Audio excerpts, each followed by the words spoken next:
Hello everyone, we are going to start with the next chapter, which is chapter number 4, that cost of capital.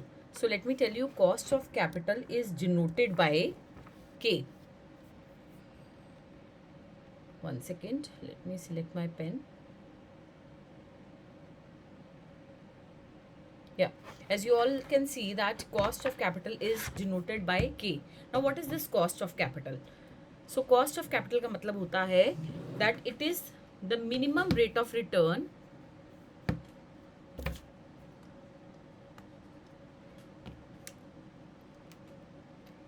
So cost of capital is the minimum rate of return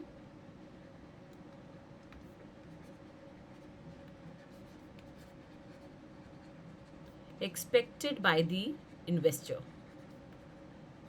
Now what is this minimum rate of return expected by the investor? मान लो मेरी company है, ठीक है, this is my company and you are investors in my company. कुछ लोगों ने मेरी company के डिबेंचर्स ले रखे हैं, कुछ लोगों ने मेरी कंपनी में प्रेफरेंस शेयर्स बाय कर रखे हैं एंड कुछ लोगों ने मेरी कंपनी में इक्विटी शेयर्स जो हैं वो ले रखे हैं, राइट? अब आप मेरी कंपनी के डिबेंचर्स खरीद रहे हो, यानी आप मेरी कंपनी में पैसा इन्वेस्ट कर रहे हो. तो जब आप मेरी कंपनी में पैसा इन्वेस्ट कर रहे हो, there is some minimum rate of return जो आप मेरी कंपनी से एक्सपेक्ट कर रहे हो. तो minimum rate of return expected by the investor को हम क्या बोलते हैं? Cost of capital, and it is denoted by के. तो डिबेंचर होल्डर्स जो मेरी कंपनी से पैसा एक्सपेक्ट कर रहे हैं, द रेट ऑफ रिटर्न जो वो मेरी कंपनी से एक्सपेक्ट कर रहे हैं, minimum rate of return expected bye investor, उसको मैं के बोलूँगी, ठीक है. और क्योंकि ये rate of return debenture holders expect कर रहे हैं तो उसको के डी से डिनोट करेंगे. Is that clear? Now next is preference share holders. तो प्रेफरेंस शेयर होल्डर्स जो मेरी कंपनी में प्रेफरेंस शेयर्स खरीद रहे हैं, तो वो भी कुछ रेट ऑफ रिटर्न एक्सपेक्ट कर रहे हैं. That is why I am denoted it by K. और प्रेफरेंस शेयर होल्डर्स जो रेट ऑफ रिटर्न एक्सपेक्ट कर रहे हैं उसको हम के पी से डिनोट करेंगे.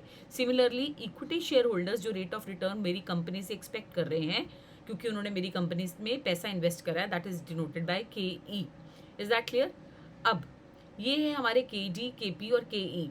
उसके अलावा ये हमारी, इसको हम बोलते हैं स्पेसिफिक कॉस्ट ऑफ कैपिटल. हमने डिबेंचर्स की कॉस्ट ऑफ कैपिटल निकाली है. अब minimum rate of return expected by the investor जो है उसको कॉस्ट ऑफ कैपिटल क्यों बोलते हैं हम? आप लोग मेरी कंपनी में पैसा इन्वेस्ट कर रहे हो, नंबर वन. मुझे आपको कुछ रेट ऑफ रिटर्न देना पड़ेगा. क्यों? क्योंकि आपने मुझे कैपिटल दिया है, तो इस कैपिटल के बदले मुझे आपको कुछ रेट ऑफ रिटर्न देना है. तो मेरे लिए तो वो कॉस्ट हो गई. कंपनी के एंगल से अगर हम देखें तो कंपनी के लिए कॉस्ट है. किस चीज़ की कॉस्ट है? कैपिटल लेने की कॉस्ट है. That is why. और वो कॉस्ट है क्या? मुझे देना क्या है आपको? जो रेट ऑफ रिटर्न आप एक्सपेक्ट कर रहे हो. That is why minimum rate of return expected by the investor जो होता है, it is cost of capital for the firm. I hope you are clear with the meaning. Now ये debenture holders की cost of capital होगी. Preference share holders अगर मेरी company में है तो प्रेफरेंस शेयर्स की कॉस्ट ऑफ कैपिटल होगी, इक्विटी शेयर्स की कॉस्ट ऑफ कैपिटल हो गई. अब ओवरऑल कॉस्ट क्या है? इन सब की average is the overall cost of capital. तो overall cost of capital, overall cost of capital को हम weighted average cost of capital भी बोलते हैं and it is denoted by K O. Is that clear? K and O is for overall cost of capital. तो इन सब की average cost of capital क्या होगी? तो that is your weighted average cost of capital. और purpose क्या है इसको कैलकुलेट करने का? फॉर एग्जाम्पल, आपने मेरी कंपनी के डिबेंचर्स खरीदे हैं और आप 8% रेट ऑफ रिटर्न एक्सपेक्ट कर रहे हो, ठीक है. अब प्रेफरेंस शेयर होल्डर्स 10% एक्सपेक्ट कर रहे हैं. मेरे पास बहुत सारे प्रेफरेंस शेयर होल्डर्स भी हैं. इक्विटी शेयर होल्डर्स मेरी कंपनी में 12% एक्सपेक्ट कर रहे हैं. लेट्स से मैंने एक फॉर्मूला अप्लाई करा और मैंने ओवरऑल कॉस्ट ऑफ कैपिटल निकाली, weighted average cost of capital calculate करी इन सबकी. वो मेरी आ रही है लेट्स से 10.5%, ठीक है, example. Now this is my overall cost of capital. और इसका रूल क्या है? Weighted average cost of capital हम कैलकुलेट करते क्यों हैं? इसका मतलब कंपनी को अपनी कॉस्ट ऑफ कैपिटल पता है कि कंपनी ने कैपिटल लिया है डिबेंचर होल्डर से, प्रेफरेंस शेयर होल्डर से, इक्विटी शेयर होल्डर से. अब मुझे उन सबको मिनिमम रेट ऑफ रिटर्न देना है. अगर मैं आपका एक्सपेक्टेड रेट ऑफ रिटर्न, आपका मिनिमम रेट ऑफ रिटर्न आपको नहीं दूंगी तो उससे क्या होगा?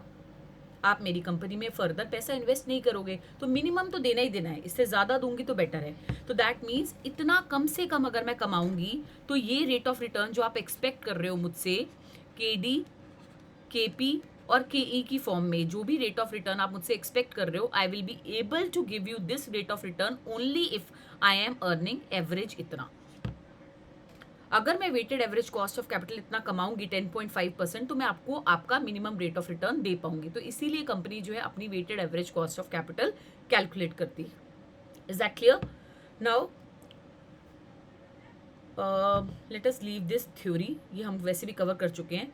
उसके बाद classification of cost of capital पे शॉर्ट नोट आ सकता है आपको। Explicit and implicit cost of capital. Explicit cost of capital आपने सुना होगा, जो आउट ऑफ पॉकेट कॉस्ट होती है। फॉर एग्जांपल, अगर हम वेजेस पे कर रहे हैं, रेंट पे कर रहे हैं, मटेरियल पे कर रहे हैं, तो this is your explicit cost of capital. और implicit cost of capital means your opportunity cost of capital. Opportunity cost of capital जो हमारी होती है, यानी कॉस्ट ऑफ नेक्स्ट, ये थ्योरी पर्पस के लिए, next best alternative.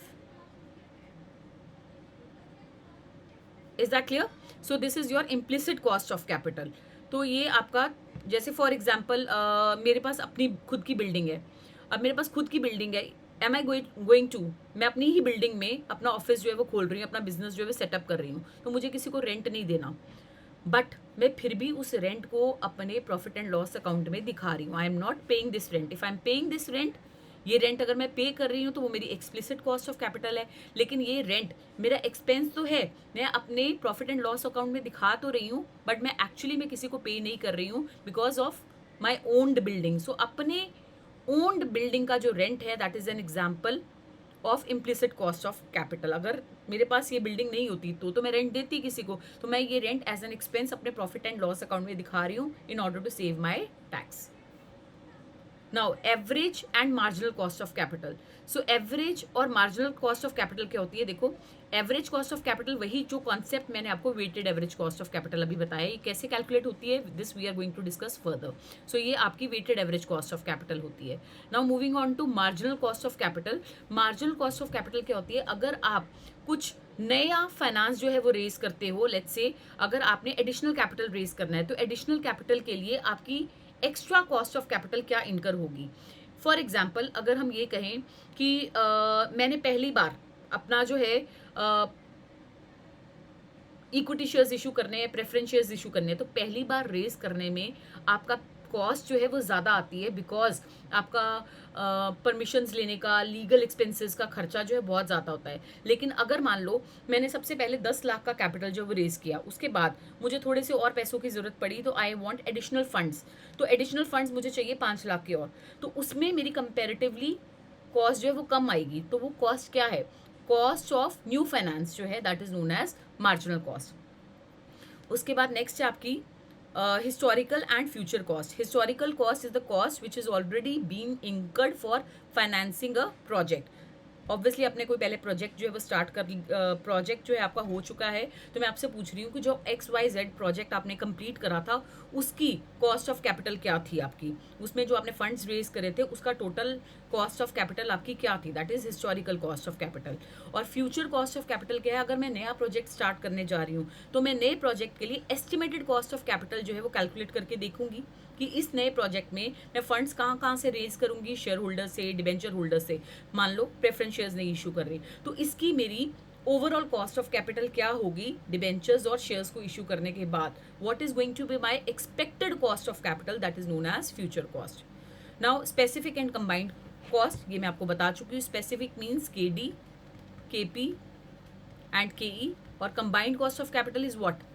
It is your weighted average cost of capital, which is denoted by KO, or it is also known as overall cost of capital. यानी overall cost of capital, combined cost of capital, weighted average cost of capital या KO लिखा हो, that means same thing. So combined cost of capital is equal to overall cost of capital, and it is equal to weighted average cost of capital, or which is also denoted by KO. So these are one and the same thing. Now moving on to the next. Specific cost of capital अभी आपको explain कर दिया मैंने, ठीक है। Now सबसे पहले हम कैलकुलेट करना सीखेंगे cost of debentures. Now what is cost of debenture? It is denoted by के डी, ठीक है। अब के डी क्या है? सबसे पहले हम कैलकुलेट करेंगे, यहाँ पर प्लीज ये कुछ मिस प्रिंटिंग हो गई है यहाँ पर। So cost of irredeemable debt and cost of redeemable debt. Cost of irredeemable debt generally होता नहीं है, बट क्वेश्चन आ जाता है इसलिए हम करेंगे, ठीक है। इररिडीमेबल डेट कभी भी आपको सुनने को मिला कि कोई ऐसा लोन जो हमें वापस ही ना करना हो, बट स्टिल हम इसकी वैल्यू जो है वो कैलकुलेट करेंगे। So what is this cost of irredeemable debt? K D is equal to, formula लिख लीजिए आप, I upon B not, I upon B not. Now this I is what? I is equal to interest, B not is equal to net proceeds from issue of debt, और इसके साथ हम लगाते हैं 1 minus T. I will explain you everything, just wait for a while. Net proceed from issue of debt, और T is your tax rate. Please financial management में एक concept आप याद कर लो, दिमाग में रख लो। कहीं पर भी अगर आपका डी आता है, ठीक है, कहीं पर भी आप डी या फिर आई यूज करते हो, तो डी का मतलब है आपका डिविडेंड और आई का मतलब है आपका इंटरेस्ट, ठीक है। ये डिविडेंड और इंटरेस्ट कभी भी रेट नहीं लेना। फॉर एग्जाम्पल अगर मैं बोलूँ इंटरेस्ट, कंपनी डिबेंचर्स पे इंटरेस्ट पे करिए 10%, तो 10% नहीं लोगे आप। इट इज ऑलवेज पर डिबेंचर और पर शेयर। डिविडेंड हम शेयर्स पे देते हैं, इंटरेस्ट हम डिबेंचर्स पे देते हैं, ठीक है। सो डिविडेंड और इंटरेस्ट हमेशा ही आपने रुपीज में कैलकुलेट करना है। पूरी फाइनेंशियल मैनेजमेंट में कहीं पर भी आप रेट नहीं लोगे। Is that clear? रुपीज में कैलकुलेट करोगे। और ये कैसे कैलकुलेट करेंगे? अगर 10% है तो 10% ऑफ वॉट? डिविडेंड का रेट 10% है, 10% of what? Interest is 8%, 8% of what? So dividend and interest, ये पॉइंट हर चैप्टर के लिए रट लो। Dividend and interest are always calculated on face value. Please ये चीज एक सबके लिए याद रख लो। It is always calculated on face value. तो अगर मैं कह रही हूं कि डिबेंचर है, डिबेंचर पे आप 8% इंटरेस्ट दे रहे हो, तो 8% नहीं लोगे, 8% ऑफ फेस वैल्यू लोगे। व्हाट इफ अगर क्वेश्चन में फेस वैल्यू नहीं गिवन? इफ फेस वैल्यू, ये भी रट लो, इस चैप्टर के लिए रूल है, ये भी रट लो। If face value is not given, we assume it to be 100 generally, हम उसको 100 मान के चल लेंगे। Is that clear? सो अगर मुझे इंटरेस्ट यहाँ पर लिखना है, ये भी फॉर्मूला क्यों बना है ये भी आपको बताती हूँ। Interest means 8%। अगर क्वेश्चन में दिया है 8% इंटरेस्ट, तो 8% किसका? फेस वैल्यू का। अब फेस वैल्यू हमें गिवन नहीं है, तो क्या एज्यूम करोगे? 100। तो 100 का 8% कितना हो जाएगा? 8 रुपीज। तो interest will be 8 here. Next B naught. अब बी नॉट क्या होता है? I don't have space to write here, just 1 second. B naught means face value plus premium minus discount minus the flotation cost. Face value plus premium minus discount minus flotation cost. अब ये क्या है? Don't worry, by the end of the chapter I'll make you learn all these formulas in a very simple manner. बस अभी सुनते जाओ और देखते जाओ यहाँ पर। सो face value plus premium minus discount minus the flotation cost. अब ये क्या है? B nought. बी नॉट का मतलब होता है net proceeds from the issue of debt. अगर मैं डिबेंचर इशू करती हूँ तो उससे पैसा कितना आएगा मेरे पास? अब मुझे आप बताओ कितना पैसा आएगा। मान लो मैंने एक डिबेंचर इशू करा, एक डिबेंचर, मैं डिबेंचर को डेट ही ले रही हूँ, एक डिबेंचर इशू कर रही हूँ। एक डिबेंचर 100 रुपये का है, तो मेरे पास पैसे कितने आएंगे बताओ? ₹100 का एक डिबेंचर है, मैं आपको ₹100 में इशू कर रही हूँ, how much will I get? ₹100 में एक डिबेंचर है, ₹100 का डिबेंचर आपको 100 में सेल कर रही हूँ, how much will I get? I will get 100। अगर 100 की चीज मैं आपको 110 में बेच रही हूँ, यानी प्रीमियम पे बेच रही हूँ, तो 110 रुपये आएंगे मेरे पास। मान लो प्रीमियम नहीं है, 100 की चीज मैं आपको डिस्काउंट पे बेच रही हूँ, 100 की चीज आपको मैं 95 में बेच रही हूँ, तो डिस्काउंट माइनस हो जाएगा। Is that clear? उसके अलावा जब मैं 100 रुपये की चीज एक डिबेंचर आपको इशू कर रही हूँ, तो इशू करने का मेरा भी तो खर्चा होगा, तो इशू करने के खर्चे को बोलते हैं फ्लोटेशन कॉस्ट। इशू एक्सपेंसेस को बोलते हैं फ्लोटेशन कॉस्ट। मान लो मेरा खर्चा हुआ ₹2 का, तो नेट पैसे मेरे पास कितने आए? दोबारा से पूछ रही हूँ, ₹100 का एक डिबेंचर था, अगर मैं 100 में इशू कर रही हूँ तो मेरे पास 100 आएगा। 100 की चीज अगर मैं आपको 110 में इशू कर रही हूँ तो मेरे पास 110 आएंगे, या तो 100 की चीज अगर मैं आपको 95 में इशू कर रही हूँ तो मेरे पास 95 रुपीज आएंगे, यानी डिस्काउंट माइनस हो जाएगा। अगर 100 की चीज पे मेरा ₹2 का खुद खर्चा हो रहा है, तो मेरे पास ये फ्लोटेशन कॉस्ट जो है, एक्सपेंस जो मेरा हो रहा है इशू करने का, वो माइनस हो जाएगा, यानी यहाँ से भी 2 माइनस हो जाएगा, यहाँ से भी 2 माइनस हो जाएगा, तो यहाँ से भी 2 माइनस हो जाएगा। तो या तो मेरे पास 98 रुपीज आएंगे, या 108 रुपये आएंगे, या 93 आएंगे। Is that clear? So that is मेरे पास कितने पैसे आएंगे डिबेंचर को इशू करने से, नेट प्रोसीड। सो फेस वैल्यू 100 पे अगर इशू कर रही हूँ तो मेरे पास खाली 100 रुपीज आएंगे। अगर मैं आपको प्रीमियम या डिस्काउंट में से, दोनों में से एक चीज होती है, और होता है ये, अगर 100 की चीज मैं आपको 110 पे इशू कर रही हूँ तो मेरे पास 110 आएंगे, आंसर इज 110। और ₹2 का अगर मेरा खर्चा हो रहा है तो आंसर इज 108। अगर 100 की चीज मैं आपको 95 पे इशू कर रही हूँ तो answer is 95 net proceeds minus flotation cost which is ₹2, तो मेरे पास फ्लोटेशन कॉस्ट माइनस करके 93 रुपीज इन हैंड आ रहे हैं। Is that clear? So that is B0। अब ये क्या इतना कॉम्प्लिकेटेड सा फॉर्मूला बना हुआ I/B0 1 - G। अगर आप इसके कॉन्सेप्ट को समझना चाहते हो तो ध्यान से सुनो।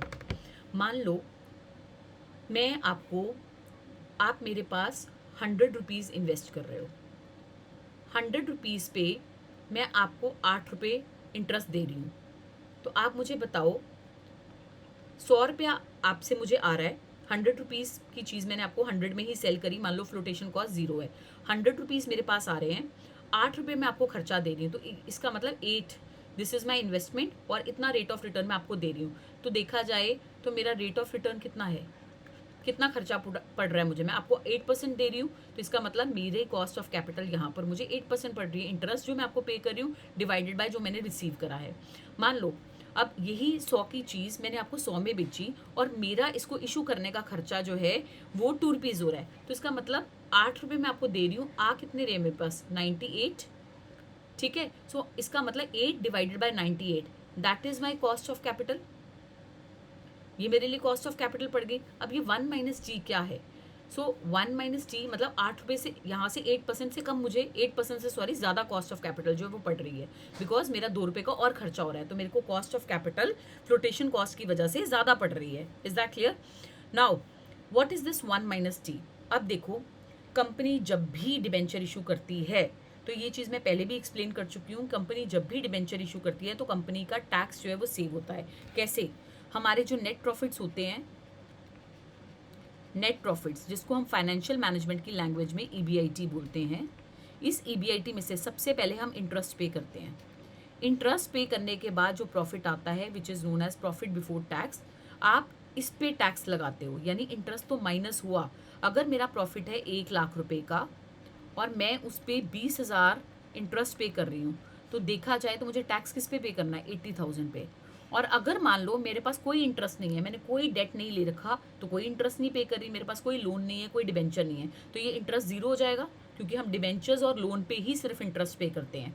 सो अगर ये मेरा जो है इंटरेस्ट 0 हो जाएगा, तो इसका मतलब मुझे टैक्स किस पे देना पड़ेगा, 1 लाख रुपए पे, 1 लाख की अमाउंट पे मुझे टैक्स देना पड़ेगा, because my interest is 0। So profit before tax मेरा 1 लाख आ जाएगा। सो 1 लाख पे मैं टैक्स पे करूंगी, बट यहाँ पर इंटरेस्ट पे करने की वजह से मेरा टैक्स जो है वो बच रहा है। अब मुझे let's say my tax rate is 50%। वैसे अगर इंटरेस्ट ना होता तो मैं 1 लाख पे टैक्स देती, 50% यानी 50,000। अब मैं 80,000 का 50% टैक्स दूंगी यानी 40,000, तो 10,000 रुपये की मेरी टैक्स की सेविंग हो रही है। सो इंटरेस्ट पे हमेशा आपका टैक्स बचता है, ठीक है। अब मान लो मेरा टैक्स है 40%, ठीक है, तो मैं क्या करूँगी, 8 रुपीज़ आपको टैक्स दे रही हूँ, इंटरेस्ट दे रही हूँ। इस इंटरेस्ट की वजह से मेरा 30% टैक्स बचेगा। तो 8 रुपये का 30% कितना हो गया बताओ, 8 रुपीज़ का 30%।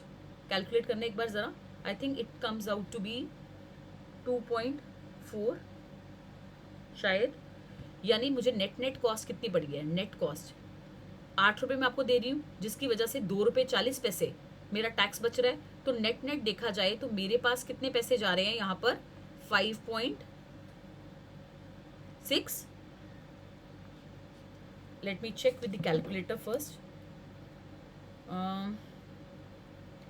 8 इंटू 0.3, हाँ that comes out to be 2.4 minus 5.6। तो देखा जाए तो मुझे तो इसकी वजह से ये 8 रुपये आपको जो इंटरेस्ट दे रही हूँ इसकी वजह से 2.4 का मेरा टैक्स बच रहा है। तो नेट नेट कॉस्ट तो 5.6 है, ठीक है। अब मुझे 5.6 जो है वो इंटरेस्ट की कॉस्ट पड़ रही है। तो अगर मैं इस पे पहले 8 रुपये पे पहले 30% निकालूं, फिर उसमें से माइनस करूं, फिर ये नेट कॉस्ट आए, तो अगर हम सीधा उसको ऐसे कर दें, यहाँ पर भी करके देखो, 8 1 minus T which is your 30%, ठीक है। तो 8 इंटू 0.7 कर दो, 1 माइनस 0.3 इज 0.7, 8 इंटू 0.7 करो आप, 8 इंटू 0.7, ये भी 5.6 ही आ गया। तो देखा जाए तो मुझे नेट कॉस्ट जो है वो 5.6 पड़ रही है। मेरे पैसे कितने लग रहे हैं, लेट्स से मैं 98 रुपीज़ दे रही हूँ, 100 रुपीज़ का बेचा मैंने आपको, 2 रुपये फ्लोटेशन कॉस्ट थी, तो बी नॉट मेरा 98 है। आप देख लो मेरा खर्चा कितना हो रहा है। सो ये फॉर्मूला कैसे बना कि नेट नेट कॉस्ट जो है मेरी कितनी पड़ रही है, I upon B not 1 minus T is the formula. Hope this is clear, ठीक है। अब नेक्स्ट है यहाँ पर redeemable debt. So redeemable debt का मैंने यहाँ पर फॉर्मूला लिखा हुआ है और आपको अभी एक्सप्लेन करती हूँ मैं रिडीमेबल डेट।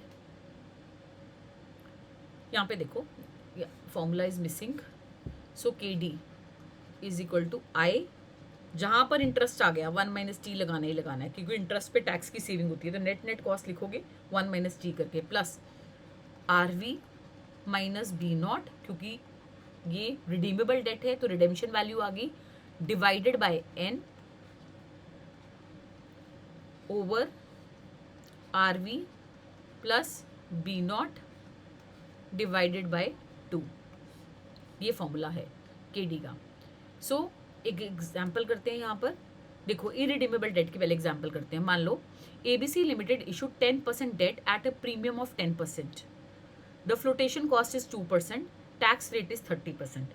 अब देखो मैंने अभी आपको यहाँ पर बताया था फ्लोटेशन कॉस्ट, पर मैंने यहाँ पर फ्लोटेशन कॉस्ट जो ली थी वो 2 रुपये दी थी। What if flotation cost is given in percentage, ठीक है। अगर if flotation cost is given in percentage, सीधा 2 रुपये नहीं गिवन तो किस पे कैलकुलेट करोगे, is given in percentage, then what, flotation cost लिख लो ये चीज, फ्लोटेशन कॉस्ट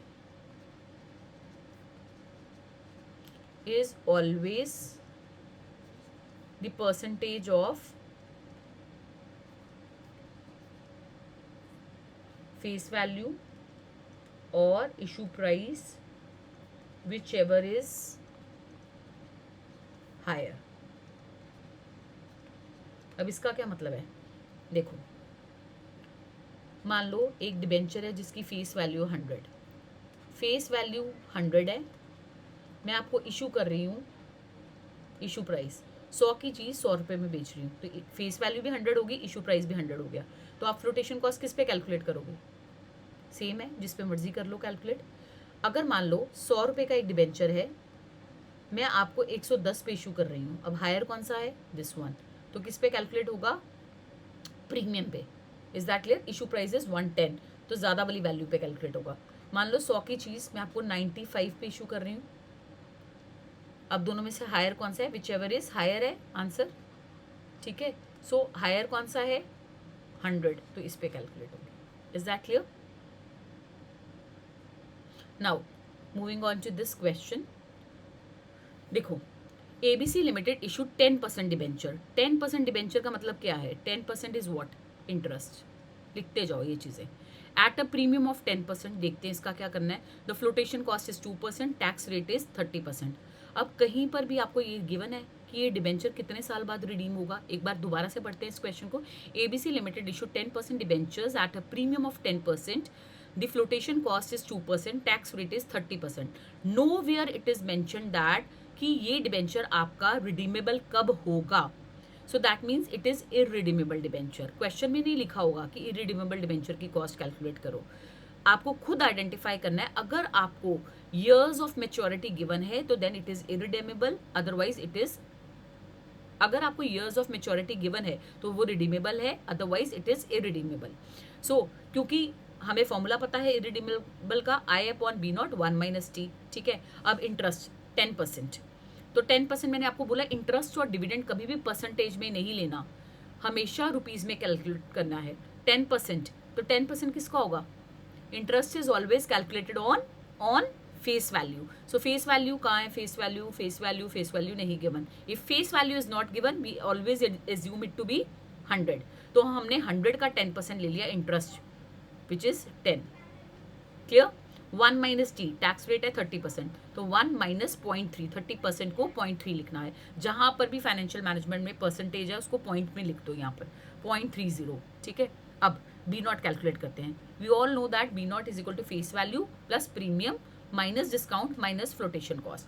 अब देखते हैं, फेस वैल्यू है 100, कह रहे हैं ABC limited issued 10% debentures at a premium of 10%, तो इसका मतलब यहाँ पर प्रीमियम है। ठीक है, face value plus premium minus discount minus flotation cost. हमारे पास प्रीमियम है, डिस्काउंट नहीं है, तो इसको तो क्रॉस कर दो। अब फॉर्मूला क्या बन जाएगा हमारा? Face value 100, premium 10 at a flotation cost of 2%। ओहो, फ्लोटेशन कॉस्ट रुपीज में गिवन होती तो सीधा -2 लिखती, अब 2% है, तो 2% किसका लेना है? फेस वैल्यू और issue price whichever is higher.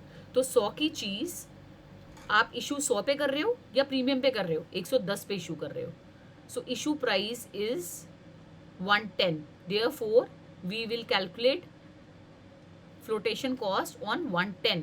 सो 110 का 2% होता है 2.2, 110 का 2%।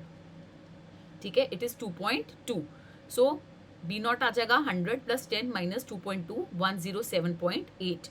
सो ये आपका बी नॉट आ गया। और बी नॉट के बाद फॉर्मूला आपने लगाया 10, 1 माइनस 0.30 अपॉन बी नॉट 107.8। ये कैलकुलेट करोगे तो आंसर आ जाएगा 0.064। अब ये कॉस्ट ऑफ कैपिटल है, और कॉस्ट ऑफ कैपिटल का मतलब क्या होता है? Rate of return expected by the investor. तो इसलिए जो भी आंसर आएगा ये रेट ऑफ रिटर्न है, और रेट ऑफ रिटर्न हमेशा परसेंटेज में होता है, तो इसलिए बाद में इंटू 100 आपने करना ही करना है जो भी आंसर आएगा, सो दैट हम उसको परसेंटेज में कन्वर्ट कर लें।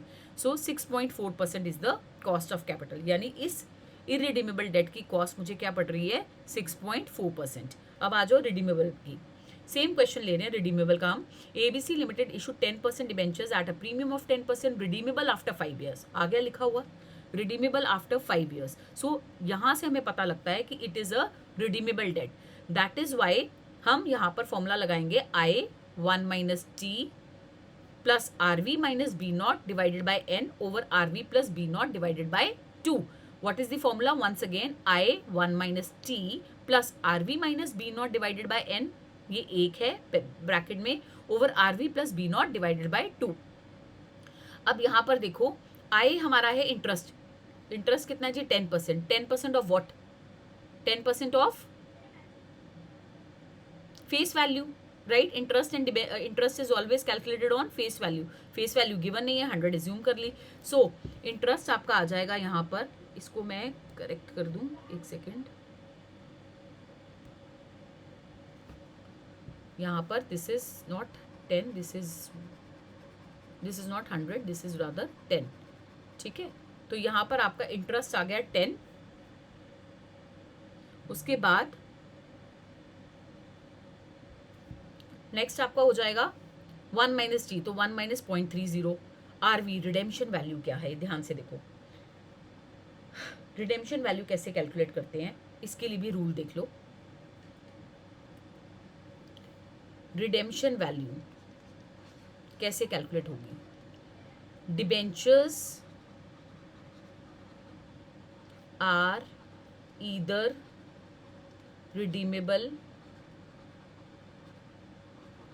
एट पार और एट प्रीमियम। वाई? मान लो मैंने आपके 100 रुपये का एक डिबेंचर इशू करा, ठीक है, आपको मैंने कहा 100 रुपये मुझे दे दो, उसके बदले में मैं आपको एक पेपर लिख के दे रही हूँ जिस पेपर का नाम है डिबेंचर, ठीक है, एक रिटर्न सर्टिफिकेट है कि मैंने आपसे 100 रुपये लिया, एक्नॉलेजमेंट ऑफ डेट है basically, that is known as debenture. अब 100 रुपीज़ मैंने आपसे लिए हैं, अब मैं ये कहती हूँ कि ये डिबेंचर जो है मैं आपसे 5 ईयर्स के लिए ले रही हूँ, मेच्योरिटी पीरियड इसका 5 ईयर्स है। 100 रुपये का आपसे एक उधार ले रही हूँ और उस पर 10% इंटरेस्ट दे रही हूँ। बहुत बढ़िया बात है, मार्केट में नॉर्मली आजकल बैंक एफडीज पे देखो तो 5% का इंटरेस्ट भी नहीं मिल रहा आपको, ठीक है। सो मैं आपको 10% दे रही हूँ, तो इसलिए आपने मुझे 100 रुपीज़ दे दिए। अब मैं आपको कह रही हूँ कि 5 साल बाद मैं आपको 100 के बदले में 90 रुपीज़ दे दूँगी वापस। आप मुझे कभी पैसे दोगे? नहीं। सो डिबेंचर्स कभी भी डिस्काउंट पे रिडीमेबल नहीं होते हैं। लेकिन अगर मैं ये कहती हूँ 100 रुपये आज मुझे दो, जैसे हम बैंक से लोन लेते हैं नॉर्मली, मैंने 100 रुपीज़ का बैंक से लोन लिया, 5 साल बाद बैंक को कितने पैसे वापस करूंगी? 100 ही वापस करूंगी, पर 5 सालों तक मैं उसका इंटरेस्ट भरते रहूंगी। सो इसीलिए कोई भी डेट या कोई भी डिबेंचर होता है that is redeemable at par generally. अगर क्वेश्चन में लिखा हुआ है कि हम प्रीमियम पे रिडीम करेंगे, यानी मैं 100 के बदले आपको 110 वापस करूंगी, 110 अपनी मर्जी से तो वापस करूंगी नहीं। अगर हमारे बॉन्ड में लिखा हुआ है कि मैं 100 के बदले 110 वापस करूंगी, रिडीमेबल एट अ प्रीमियम, अगर मैं 100 की चीज आपको 110 पे इशू कर रही हूँ कंपनी में, तो वो तो मुझे फायदा है। 100 का लोन ले रही हूँ, 110 रुपये लिख के दे रही हूँ, 100 रुपये, 110 रुपये मुझे आ रहे हैं। तो प्रीमियम पे जब कंपनी डिबेंचर इशू करती है, बहुत अच्छी कंपनी जिनका नाम होता है वो प्रीमियम पे इशू कर सकती है। अगर मैं प्रीमियम पे डिबेंचर इशू कर रही हूँ तो मेरा फायदा है। लेकिन अगर मैं वापस आपको प्रीमियम पे कर रही हूँ, रिडेम्पशन के टाइम पे 100 के बदले 110 वापस कर रही हूँ, तो वो मेरा नुकसान है। So there is a huge difference between premium on issue and premium on redemption. Confuse मत होना। रिडेम्पशन वैल्यू हमेशा पार वैल्यू ही लेना। अगर क्वेश्चन में साफ स्पष्ट क्लियर वर्ड्स में एकदम से लिखा हुआ है कि debenture is redeemable at a premium, तो प्रीमियम पे रिडीम करोगे, यानी रिडेम्पशन वैल्यू हमेशा फेस वैल्यू लोगे। If clearly mentioned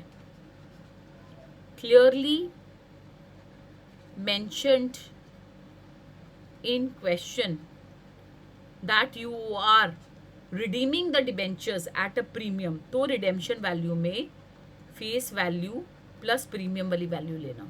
is that clear? जैसे अभी हम डिस्कस करते हैं और बहुत सारे क्वेश्चंस करेंगे। यहाँ देखो, ABC limited issued 10% debenture at a premium. अब ये इशू प्रीमियम पे करा है भाई, रिडीम प्रीमियम पे नहीं हो रहा है, ठीक है। Issued at a premium of 10%, redeemable after 5 years. कहीं लिखा है कि आप प्रीमियम पे रिडीम करोगे? तो जब प्रीमियम पे रिडीम नहीं करोगे तो हम रिडेम्पशन वैल्यू को फेस वैल्यू ही लेंगे। 100 के बदले 100 तो वापस करना ही है भाई, 100 के बदले 100 वापस करेंगे, 100 के बदले अपनी मर्जी से 110 नहीं लोगे। So redemption value is always equal to face value unless and until it is clearly mentioned in the question that you are redeeming the debenture at a premium, redeeming the debenture at a premium, not issuing. So redemption value is going to be 100, right. So 1 interest हो गया आपका 10, face value पे calculate करा which is 100, 10% of 100 is 10, 1 minus 0.30 plus RV which is 100, क्योंकि हम premium पे redeem नहीं कर रहे हैं, माइनस बी नॉट। अब बी नॉट कैसे कैलकुलेट करा? सेम वही तरीके से, फेस वैल्यू 100 है plus premium 10 minus flotation cost, flotation cost 2% है, तो किस पे कैलकुलेट होगी? 100 की चीज़ हम 110 पे इशू कर रहे हैं, तो 110 पे फ्लोटेशन कॉस्ट कैलकुलेट होगी 2.2। सेम वही है, उसमें सेम एग्जाम्पल ये, इसलिए बी नॉट सेम आ रहा है। 107.8 divided by 5 over 100 plus B nought which is 107.8 divided by 2, ठीक है। अब 10 इंटू 10, 1 माइनस 0.3, देखो 10 रुपये का अगर हम इंटरेस्ट पे कर रहे हैं उस पर 30% टैक्स बच रहा है, तो नेट कॉस्ट मुझे पड़ रही है 7 रुपये। दैट इज वाई इंटरेस्ट हम ले रहे हैं यहाँ पर 7, 10, 1 माइनस 10, टैक्स का बेनिफिट डिबेंचर में से माइनस कर रहे हैं, प्लस 100 माइनस 107, इसको अलग से ब्रैकेट को सॉल्व करना है आपको। 100 माइनस 107.8 कितना आ जाएगा? माइनस 107.8 डिवाइडेड बाय 5, तो ये आ जाएगा माइनस 1.56। तो 7 माइनस मतलब प्लस इंटू माइनस माइनस हो जाएगा, -1.56 अपॉन 100 प्लस 107.8 डिवाइडेड बाई 2 करोगे तो 103.9 आ जाएगा इसका। तो आंसर आ जाएगा 0.052। बाद में आंसर को 100 से मल्टीप्लाई करना है because cost of capital rate of return होता है, expected rate of return, so वो 5.2% आ जाएगा आपका answer. Is that clear? Now moving on to the next step, cost of preference share. Now what is this cost of preference share? Cost of preference share दो तरह से है, again redeemable and irredeemable. So redeemable KP से denote होगा। अब debentures में हम क्या पे करते हैं? इंटरेस्ट, और शेयर्स पे हमेशा पे क्या करते हो? डिविडेंड। याद रखना ये चीज, डेट पे इंटरेस्ट पे होता है और शेयर्स पे डिविडेंड पे होता है। तो वहां पर हमने आपने फॉर्मूला क्या करा था? I upon B not. So यहाँ पर मैं इंटरेस्ट अपॉन बी नॉट की जगह क्या लिखूं बताओ? बी नॉट का मतलब क्या होता था? What is B nought? Net proceeds.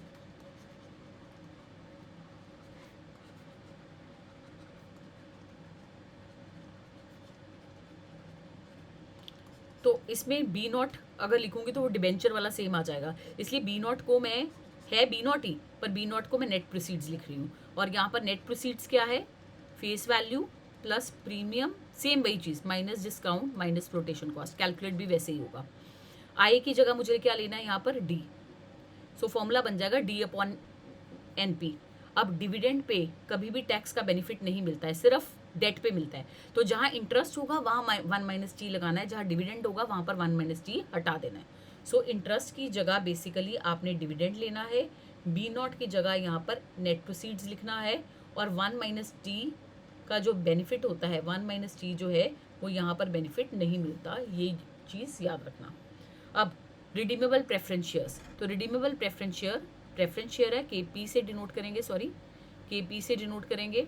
I की जगह क्या लेना है आपने? D, ठीक है। I 1 - T plus RV minus B nought divided by N over RV plus B nought divided by 2। यहाँ पर N क्या था ये बताना भूल गई, N is life of debentures, 5 years, ठीक है। तो ये 5 ईयर्स आपका 5 से डिवाइड क्यों करा? N is your number of years of maturity of debenture, तभी N से लेते हैं पीरियड आपका, ठीक है। सो वहां पर फॉर्मूला था I की जगह हम क्या ले रहे हैं? D, बताया अभी आपको। 1 - T नहीं लिखना, सो I 1 - T था, हट गया, plus RV minus B nought, RV minus B nought. B nought की जगह मैं क्या वर्ड यूज कर रही हूँ? एब्रीविएशन, यहाँ पर है बी नॉट ही, पर एब्रीविएशन क्या लिख रही हूँ? NP divided by N is the life, over RV plus NP B nought की जगह डिवाइडेड बाय 2। सेम वही कॉन्सेप्ट, सेम वही formula. Now this is your cost of preference shares. Now moving on to cost of equity shares. So cost of equity share आपका जो है यहाँ पर 4 formula से कैलकुलेट होता है। Number 1 zero growth, constant growth, variable growth and CAPM, capital asset pricing model. ये नया ऐड हुआ आपके कोर्स में, ठीक है। सबसे पहले बात करते हैं जीरो ग्रोथ। तो जीरो ग्रोथ मतलब जिसमें कोई ग्रोथ है ही नहीं, डिविडेंड्स में जीरो ग्रोथ डिविडेंड, यानी डिविडेंड्स में ग्रोथ ही नहीं है। यानी आज कंपनी जो डिविडेंड पे कर रही है उसको हम डिनोट करेंगे जीरो से। प्रेजेंट जो है वो जीरो से डिनोट होता है फाइनेंशियल मैनेजमेंट में। जीरो मतलब today, 1 means and of 1 year, 2 means and of 2nd year, ठीक है। सो डिविडेंड में ग्रोथ अगर जीरो है तो मान लो कंपनी आज डिविडेंड 2 रुपये पे कर रही है, 1 साल बाद भी 2 रुपये पे करेगी, 2 साल बाद भी 2 रुपये ही पे करेगी। So can we write like this, D0 is equal to D1 is equal to, मतलब dividend at the end of 1 year, जो आज दे रही है वही at the end of 1 year देगी, वही dividend at the end of 2nd year देगी, वही dividend at the end of, जब तक चलता रहेगा तब तक यही देगी। तो this is known as zero growth dividend. तो जीरो ग्रोथ डिविडेंड में always D0 is equal to D1 is equal to D2 is equal to up till DN, ठीक है। अब इसका फॉर्मूला क्या है? सबसे पहले ये वैल्यूएशन के चैप्टर के फॉर्मूलाज थे। वैल्यूएशन के चैप्टर में आपने फॉर्मूला पढ़ा था P0, value of equity share constant growth के केस में P0 is equal to D upon KE, third chapter में। तो अगर मुझे KE कैलकुलेट करना है इसमें, तो ये इधर चला जाएगा, ये इधर आ जाएगा। So can we write like this, KE is equal to D upon P0, ठीक है। वही फॉर्मूला है जैसे I अपॉन B0, I की जगह D आ गया बस, ठीक है। अब P0 क्या है यहाँ पर, ये चीज याद रखना, P0 is the price of share, not B0। P0 आपका NP भी हो सकता है और NP भी हो सकता है इन केस अगर आप न्यू शेयर इशू कर रहे हो। वो पिछले जो क्वेश्चंस आपने करे थे ना, वो न्यू डिबेंचर्स और न्यू प्रेफरेंस शेयर के थे। अगर आप नए शेयर इशू कर रहे हो या फिर आपके पास एग्जिस्टिंग शेयर्स हैं, ठीक है। अब एग्जिस्टिंग शेयर है तो वो तो market value of share given होगी उसकी, हम नया शेयर इशू नहीं कर रहे। अगर आप नया शेयर इशू कर रहे हो तो NP लिख देना फॉर्मूला में, यानी D अपॉन P0 और D अपॉन NP। NP कब लेना है, जब न्यू शेयर हो। आगे जो करोगे तो मैं आपको क्वेश्चंस में ये अच्छी तरह से और एक्सप्लेन करूंगी। तो अगर आपका न्यू शेयर है तो NP लेना है। And what is NP, face value plus premium minus, नया शेयर इशू कर रहे हैं तो फेस वैल्यू होगी उसकी, प्लस प्रीमियम पे इशू कर रहे हो तो प्रीमियम प्लस कर देना, अगर डिस्काउंट पे इशू कर रहे हो तो डिस्काउंट माइनस कर देना, माइनस क्योंकि न्यू शेयर इशू कर रहे हो तो उसकी फ्लोटेशन कॉस्ट भी होगी तो फ्लोटेशन कॉस्ट को माइनस कर देंगे। लेकिन ऑलरेडी आपने जनरली सुना है कि मार्केट में हमारा current market equity share already floated है हमारा और उसका करंट मार्केट प्राइस इतना चल रहा है, तो उसकी कॉस्ट ऑफ कैपिटल कंपनी कैसे निकाले। तो आप D अपॉन P0 लेते हो अगर एग्जिस्टिंग शेयर है, और अगर न्यू शेयर है स्पेसिफिकली क्वेश्चन में मेंशन्ड होगा तो D अपॉन NP लेना है। यानी P0 current market price of share which is always given in the question, वो वाला उठा लेना, और अगर नया शेयर है तो NP आपको निकालना पड़ेगा इस फॉर्मूला से। उसके बाद है constant growth.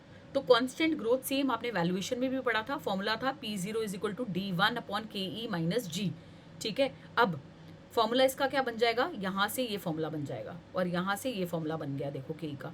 So KE is equal to D1 upon KE, ये K इधर चला गया, ये इधर आ गया, ठीक है, ये इधर आ गया। तो D1 अपॉन P0 ये प्लस हो जाएगा, उधर जाके ये प्लस हो जाएगा और ये इधर। सो D1 upon KE plus G बन जाएगा ये आपका फॉर्मूला कांस्टेंट ग्रोथ के केस में। वेरिएबल ग्रोथ का थोड़ा सा लेंदी आपका प्रोसेस है, ये मैं आपको बाद में एक्सप्लेन करूंगी। सो ये फॉर्मूलाज लिखे हुए हैं, एग्जिस्टिंग शेयर में D अपॉन P0 और अगर न्यू शेयर है तो D अपॉन NP लेना है, ठीक है। उसके बाद हम एग्जाम्पल्स करेंगे इन द नेक्स्ट लेक्चर। सो इसका पार्ट 2 वीडियो पे वी विल डू